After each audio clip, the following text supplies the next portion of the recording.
മറ്റുള്ളവരെ ശ്രേഷ്ഠർ എന്നെണ്ണുവാൻ കഴിയുന്നത് നമ്മെ ഏറെ സഹായിക്കും. ഈ പ്രത്യേക സുദിനത്തിൽ നമുക്ക് അതിന് തീരുമാനിക്കാം.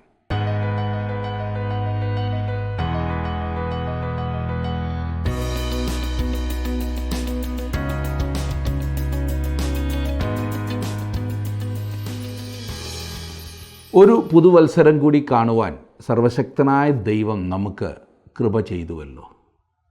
എല്ലാവർക്കും ക്രിസ്തു കേന്ദ്രീകൃതമായ ഒരു നല്ല വർഷം ആശംസിക്കുന്നു. ഇന്നത്തേക്കുള്ള ഒരു ദൂതനായി ഞാൻ പ്രാർത്ഥിച്ചപ്പോൾ എനിക്ക് കിട്ടിയത് നാം ഈ ദിവസങ്ങളിൽ പഠിച്ചുകൊണ്ടിരിക്കുന്ന റോമാലേഖനത്തിൽ നിന്നുമുള്ള ചില ചിന്തകളാണ്. നമ്മുടെ ജീവിതത്തിൽ നാം ഏറെ അസ്വസ്ഥരാകാറുള്ള നമ്മുടെ ബന്ധങ്ങൾ അത് ശരിയാവണ്ണം കൊണ്ടുപോകുവാനാണ് ഈ ദിവസങ്ങളിലെ പഠനങ്ങൾ നമ്മെ ഉദ്ബോധിപ്പിക്കുന്നത്. പ്രത്യേകിച്ചും ദൈനംദിനം നാം ബന്ധപ്പെടുന്ന ആളുകളുമായുള്ള നമ്മുടെ സംസർഗം, സ്വന്തം വീട്ടിലുള്ളവർ, അയൽപക്കത്തുള്ളവർ, ബന്ധുക്കൾ, സഭയിലെ കൂട്ടുവിശ്വാസികൾ, ജോലി സ്ഥലത്ത് കൂടെ ജോലി ചെയ്യുന്നവർ, അങ്ങനെ പോകുന്നു ആ ലിസ്റ്റ്.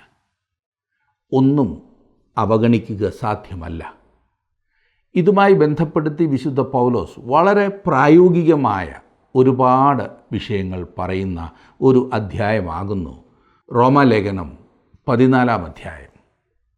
ആദ്യം പൗലോസ് പറഞ്ഞു, നാം എന്ത് ചെയ്താലും ചെയ്യുന്നത് ശരി എന്ന ഒരു ഉറപ്പുണ്ടാകണം. അത് ദൈവവുമായുള്ള നമ്മുടെ ബന്ധത്തിൻ്റെ ആഴം പോലിരിക്കും. ദൈവവുമായി ബന്ധം ആഴമില്ലാത്തതാണെങ്കിൽ നാം സകല കാര്യങ്ങളും നമുക്ക് തോന്നിയതുപോലെ ചെയ്യും. രണ്ടാമതായി പൗലോസ് പറയുന്നത്, നമ്മുടെ മനസാക്ഷി ഉപയോഗിച്ച് കാര്യങ്ങളെ നാം പരിഗണിക്കണം എന്നത്രേ. മറ്റൊരാളെ മനസ്സിലാക്കി, ആളിൻ്റെ ചുറ്റുപാടുകൾ മനസ്സിലാക്കി അവരെ വിധിക്കുകയോ വിധിക്കാതിരിക്കുകയോ ചെയ്യുക.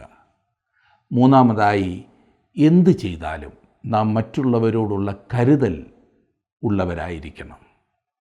തെറ്റ് ചെയ്യുവാൻ സാധ്യതയുള്ള ഒരു കാര്യത്തിൽ നാം ചെന്നെത്തിയാൽ ഒരാൾ തെറ്റാകുന്നു എന്ന് പറയുക സാധ്യമല്ല. പ്രത്യേകിച്ച് വിശ്വാസത്തിൽ ബലഹീനരായവരെ മാനിക്കുക എന്ന് പൗലോസ് പറയുന്നു. ഇന്നു മുതൽ ഈ പ്രമാണങ്ങൾ നമുക്ക് ഒന്ന് പ്രവൃത്തിപഥത്തിൽ കൊണ്ടുവരുവാൻ ശ്രമിക്കുമോ? പ്രത്യേകിച്ച് ഈ വരുന്ന ദിവസങ്ങൾ നിങ്ങൾക്കേറെ അനുഗ്രഹമാകട്ടെ എന്ന് ഞാൻ ആത്മാർത്ഥമായി ആശംസിക്കുന്നു, പ്രാർത്ഥിക്കുന്നു. റോമാലേഖനം 14-ാം അധ്യായം എടുത്താട്ട് അതിൻ്റെ 13 മുതലുള്ള വാക്യങ്ങളിൽ നാം ഈ ചിന്തിച്ച ചിന്ത കുറെ കൂടി വിശകലനം ചെയ്ത് ഞാൻ സംസാരിക്കുന്നതാണ്. തീർച്ചയായും നിങ്ങളുടെ ജീവിതത്തിൽ ബന്ധങ്ങൾ വലിയ അനുഗ്രഹമായി മാറേണ്ടതിനായി ഞാൻ പ്രാർത്ഥിക്കുന്നു.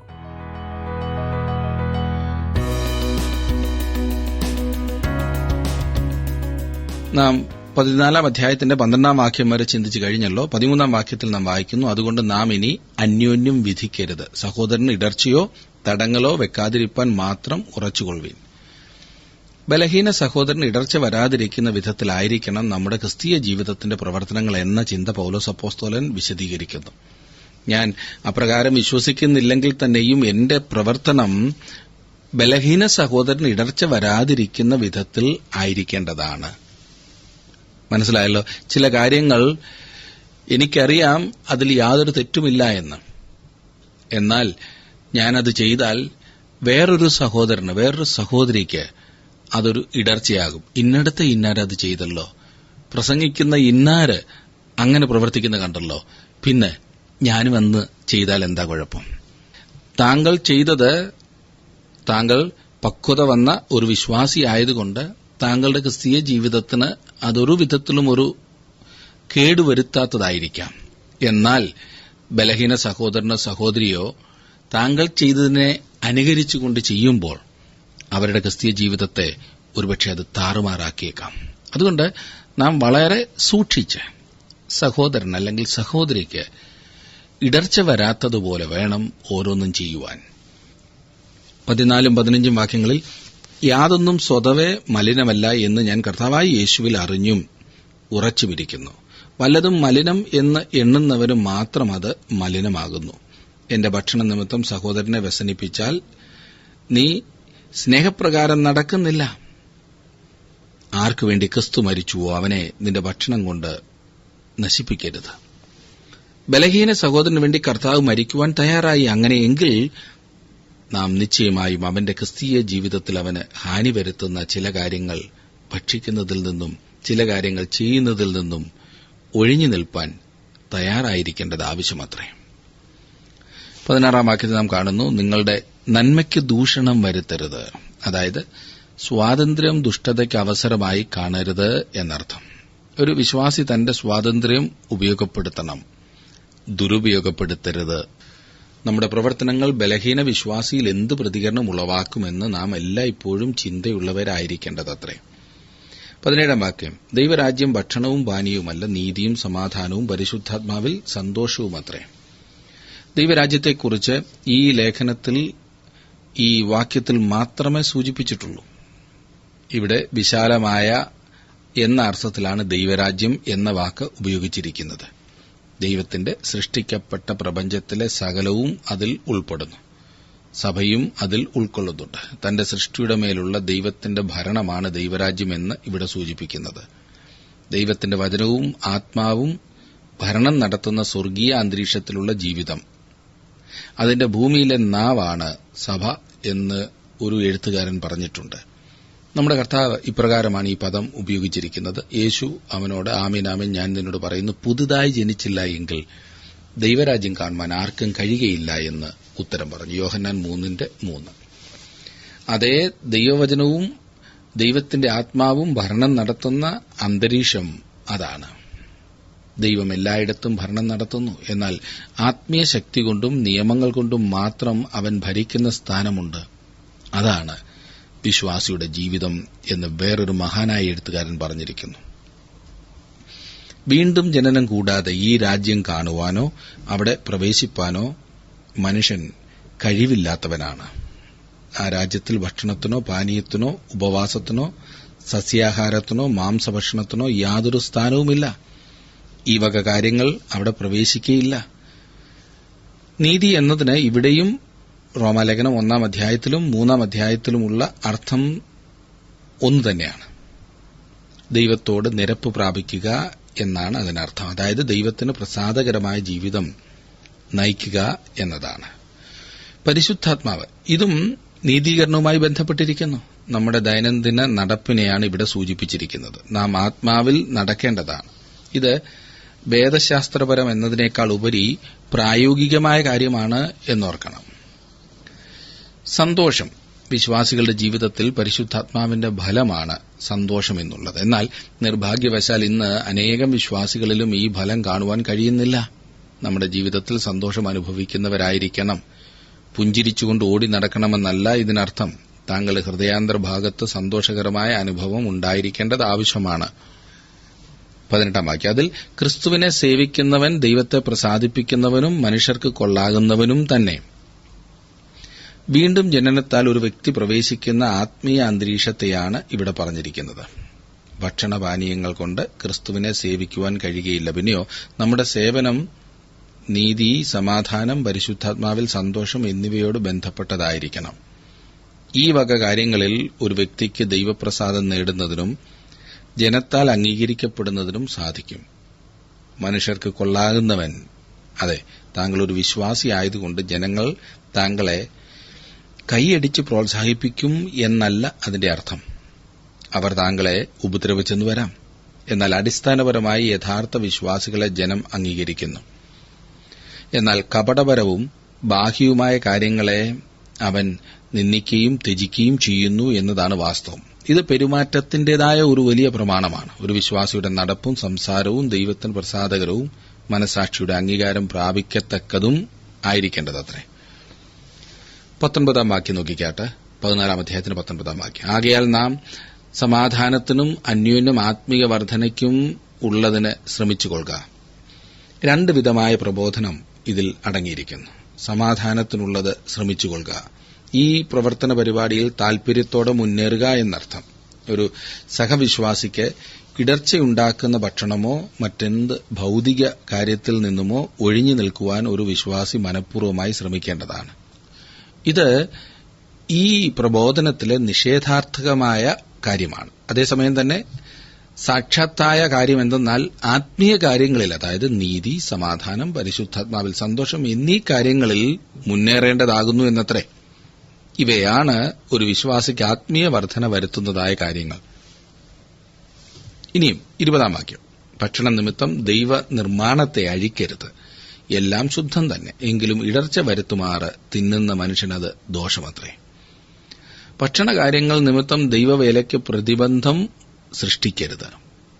ഒരു വിശ്വാസിക്ക് മാംസം ഭക്ഷിക്കുന്നതോ ഭക്ഷിക്കാതിരിക്കുന്നതോ അവന്റെ ഇഷ്ടം പോലെ സ്വാതന്ത്ര്യമുള്ള കാര്യമാണ്.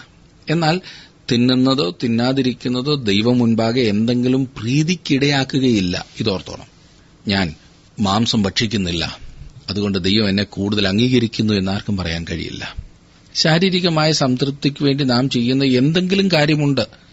ഒരു ബലഹീന വിശ്വാസിയിൽ ദൈവപ്രവർത്തനം തടസ്സപ്പെടുവാൻ നാം ഇടയാക്കരുത്. ഏശാവിന് ദൈവത്തെക്കുറിച്ചോ ജ്യേഷ്ഠാവകാശത്തെക്കുറിച്ചോ വലിയ പരിഗണനയൊന്നുമില്ലായിരുന്നു.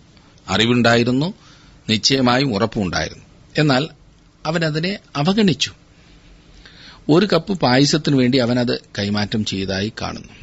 അതെ, കണ്ണിന് രസകരവും നാവിന് രുചികരവും എല്ലാം കൊണ്ടും നല്ല മണവും ഇതൊക്കെ കണ്ടപ്പോൾ ഏറ്റവും വിലപ്പെട്ട ആത്മിക അനുഗ്രഹത്തെ അവൻ ദൂരെ കളഞ്ഞു.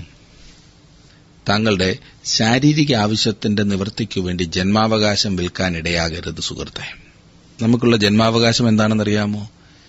ദൈവമക്കളായി ദൈവം മുൻപാകെ കുറ്റം വിധിക്കപ്പെടാത്ത മനസാക്ഷിയോടുകൂടെ ജീവിക്കുക. 21-ാം വാക്യം നോക്കിക്കേ. മാംസം തിന്നാതെയും വീഞ്ഞു കുടിക്കാതെയും സഹോദരന് ഇടർച്ച വരുത്തുന്ന യാതൊന്നും ചെയ്യാതെയും ഇരിക്കുന്നത് നല്ലത്.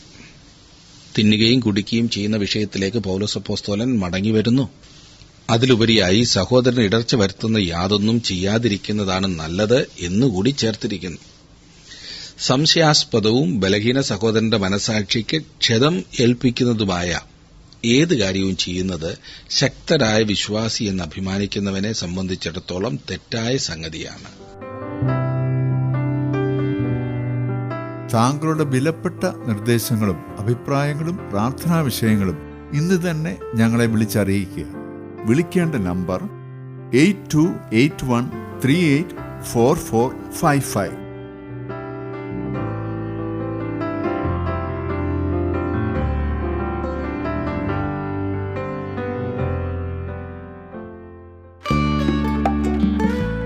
ഇന്നത്തെ പ്രോഗ്രാം താങ്കൾക്ക് ഇഷ്ടപ്പെട്ടുവോ?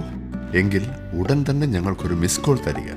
അടുത്ത വിജയി ഒരുപക്ഷെ താങ്കളായിരിക്കാം.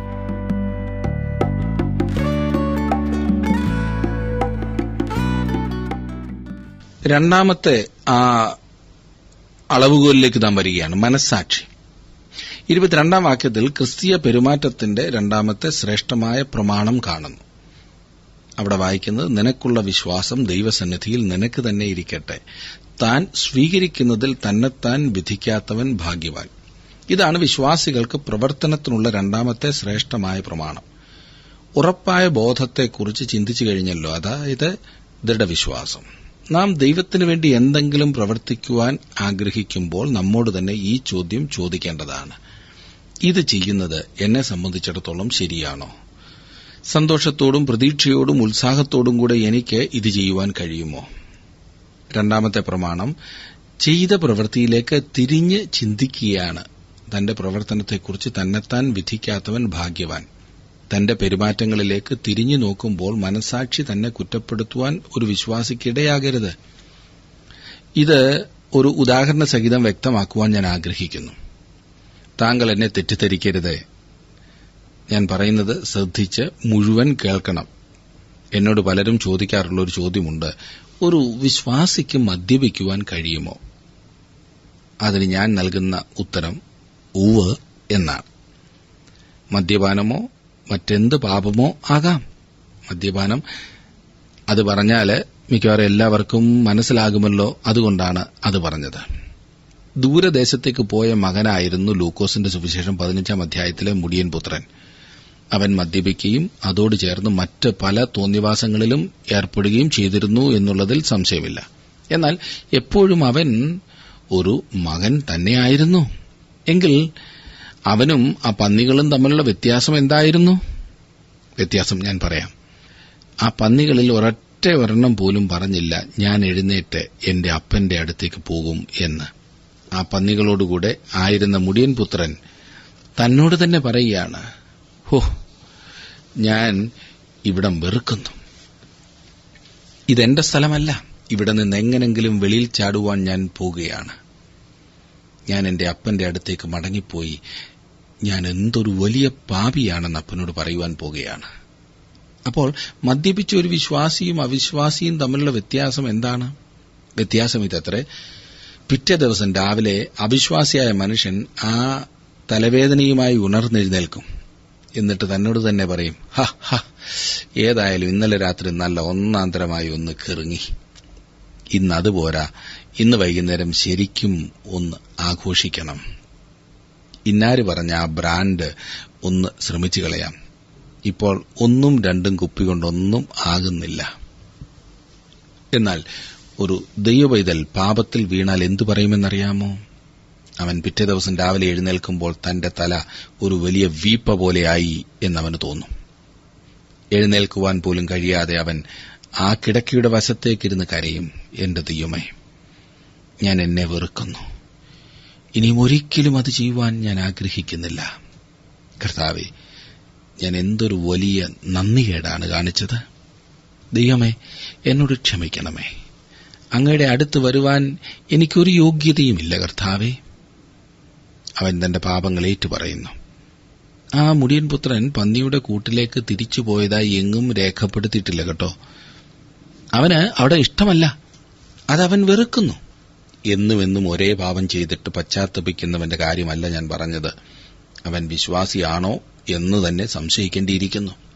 പാപം പരിചയിക്കുന്നവൻ, പ്രാക്ടീസ് ചെയ്യുന്നവൻ, അവൻ ഒരു വിശ്വാസിയാകുന്നുവോ എന്നാണ് ആദ്യം സംശയിക്കേണ്ടത്. ഒരു ദൈവപൈതലും ലോകമനുഷ്യനും തമ്മിലുള്ള വ്യത്യാസം അതത്രേ. താൻ സ്വീകരിക്കുന്നതിൽ തന്നെത്താൻ വിധിക്കാത്തവൻ ഭാഗ്യവാൻ.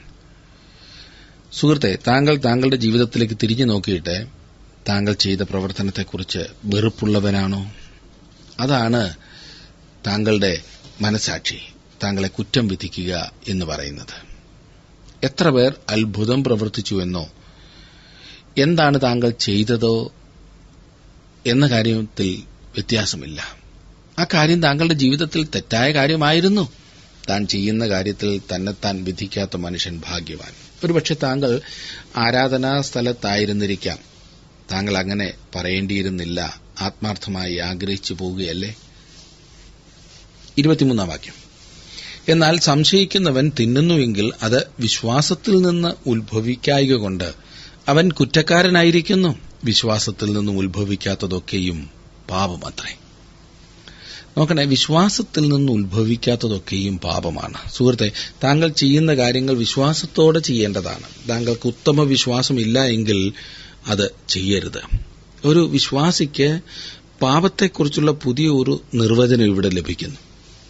അതെ, വിശ്വാസത്തിൽ നിന്ന് ഉത്ഭവിക്കുന്ന ഏതൊരു പ്രവർത്തനവും അത് അംഗീകരിക്കുവാൻ നല്ലതാണ്. എന്നാൽ വിശ്വാസത്തിൽ നിന്നല്ല എങ്കിൽ അത് പാപമാണ്. സംശയാസ്പദമായ കാര്യങ്ങളിൽ പരിശുദ്ധാത്മാവിന്റെ ഉത്തരമാണിത്. വിശ്വാസി വിശ്വാസത്താൽ രക്ഷിക്കപ്പെട്ടവനാകൊണ്ട് അവൻ വിശ്വാസത്താൽ നടക്കേണ്ടതുമത്രേ. ഈ വലിയ സത്യങ്ങളെ അവഗണിച്ച് അരിഷ്ടതയിൽ ജീവിക്കരുതേ. ദൈവഹിതം മനസ്സിലാക്കുവാൻ ദൈവം താങ്കളെ കൂടുതലായി സഹായിക്കും. അവിടുത്തെ കരങ്ങളിലേക്ക് നാം പൂർണ്ണമായി സമർപ്പിച്ചാൽ മാത്രം മതി. എത്രയോ ഉന്നതമായ ഒരു ചിന്തയാണ് അപ്പോസ്തലനായ പൗലോസ് ഇവിടെ കൊണ്ടുവരുന്നത്. എന്നെ ശ്രദ്ധിക്കുന്ന പ്രിയ സഹോദര, പ്രിയ സഹോദരി, താങ്കളുടെ ജീവിതത്തിൽ ദൈവം നൽകിയിരിക്കുന്ന സാഹചര്യങ്ങളെ എപ്രകാരമാണ് താങ്കൾ കൈകാര്യം ചെയ്യുന്നത്? 15-ാം അധ്യായത്തിലേക്ക് വരുമ്പോൾ 3-ാമത്തെ ശ്രേഷ്ഠമായ പ്രമാണം നമുക്ക് കാണുവാൻ കഴിയും. ബലഹീന വിശ്വാസിയെക്കുറിച്ചുള്ള കരുതൽ 14-ാം അധ്യായത്തിൽ പറഞ്ഞിരിക്കുന്ന കാര്യങ്ങളുടെ തുടർച്ചയാണ് ഈ 15-ാം അധ്യായം. ആ ആദ്യത്തെ ഭാഗം മാത്രം ഒന്ന് നിങ്ങളുടെ ചിന്തയിൽ കൊണ്ടുവരുവാൻ ഞാൻ ആഗ്രഹിക്കുക. ഈ 15-ാം അധ്യായത്തിന്റെ ആദ്യത്തെ 3 വാക്യങ്ങളിൽ വേർപാട് എന്ന വിഷയമാണ് ചർച്ച ചെയ്തിരിക്കുന്നത്.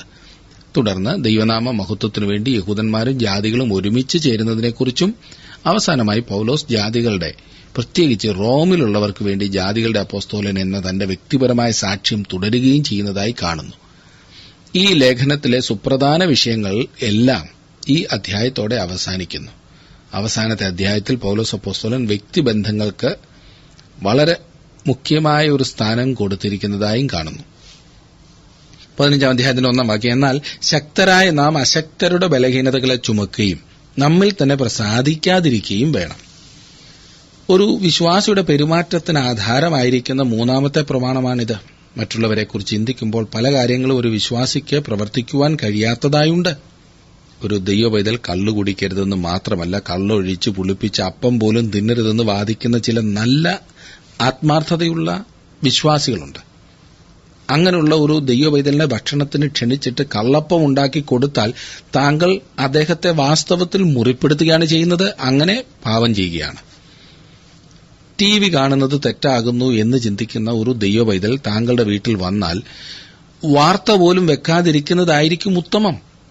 ഈ പറയുന്നതൊക്കെ ഒരുപക്ഷെ താങ്കൾക്ക് ചെയ്യാമായിരിക്കും, പക്ഷേ എന്നെക്കൊണ്ട് സാധ്യമല്ല. കാരണം മറ്റുള്ളവരെ കരുതി ചില കാര്യങ്ങൾ ഒരു പ്രകാരത്തിലും ചെയ്യുവാൻ എനിക്കാവില്ല എന്ന് ഞാൻ ഉറച്ചു വിശ്വസിക്കുന്നു. ശക്തരായ നാം എന്നിവിടെ പറഞ്ഞിരിക്കുന്നത് എന്നെക്കുറിച്ചും കൂടി ആകുന്നു എന്ന് തോന്നിപ്പോകുന്നു. എന്റെ കർത്താവുമായുള്ള ബന്ധത്തിന് ഉടവ് സംഭവിക്കാത്ത തന്നെ ചില ചലച്ചിത്രം കാണുവാൻ എനിക്കാവും എന്നത്രേ ഞാൻ കരുതുന്നത്.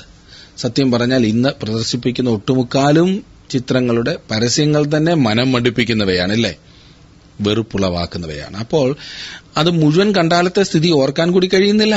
പണമുണ്ടാക്കണമെന്നല്ലാതെ ഈ ചിത്രം ഉണ്ടാക്കുന്നവരുടെ ആഗ്രഹം മറ്റെന്താണ്?